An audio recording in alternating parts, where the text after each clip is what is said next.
నమస్తే న్యూస్ 24 తెలుగుకు స్వాగతం. నా పేరు హరిప్రియ. ముందుగా వార్తల్లోని ముఖ్యాంశాలు ఇప్పుడు చూద్దాం.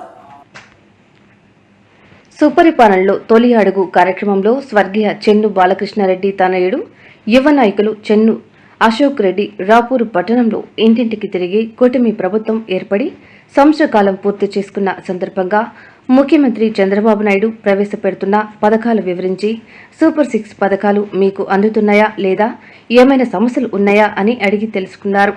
ఈ కార్యక్రమంలో మండల టీడీపీ పార్టీ నాయకులు నల్లవడ్ల వెంకటరమణారెడ్డి, కొనిపోగు కన్నయ్య, ఎంఎంటీ మధురెడ్డి, నరికే అమ్ములు తదితర మండల టీడీపీ నాయకులు పాల్గొన్నారు. పట్టణంలో ఇంటింటికి తొలి అడుగు కార్యక్రమాన్ని ఎంతో ప్రతిష్టాత్మకంగా మన రాష్ట్ర ముఖ్యమంత్రి నారా చంద్రబాబు నాయుడు చేపట్టిన కార్యక్రమాన్ని మన ఎమ్మెల్యే కురుగొండ రామకృష్ణ గారి ఆధ్వర్యంలో చెన్ను తిరుపాల్ రెడ్డి ఆదేశాల మేరకు మనం రాపూర్ పట్టణంలో ఇంటింటికి తిరిగి కరపత్రాలు అందజేసి అందరినీ కనుక్కోవడం జరిగింది.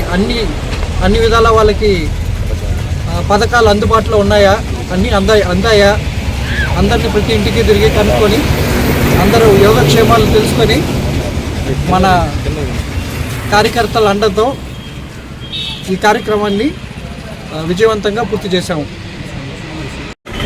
ఈ నెల ఆగస్టు 15 నుంచి వచ్చే నెల ఆగస్టు 15 నుంచి ప్రతి మహిళకి ఉచిత బస్సు సౌకర్యం, జిల్లాలో ఎక్కడి నుంచైనా ఎక్కడికి ప్రయాణం చేసేదానికి ఉపయోగంగా ఉంటుంది. ప్రతి మహిళ ఈ అవకాశాన్ని సద్వినియోగం చేసుకోవాలని కోరుకుంటున్నారు.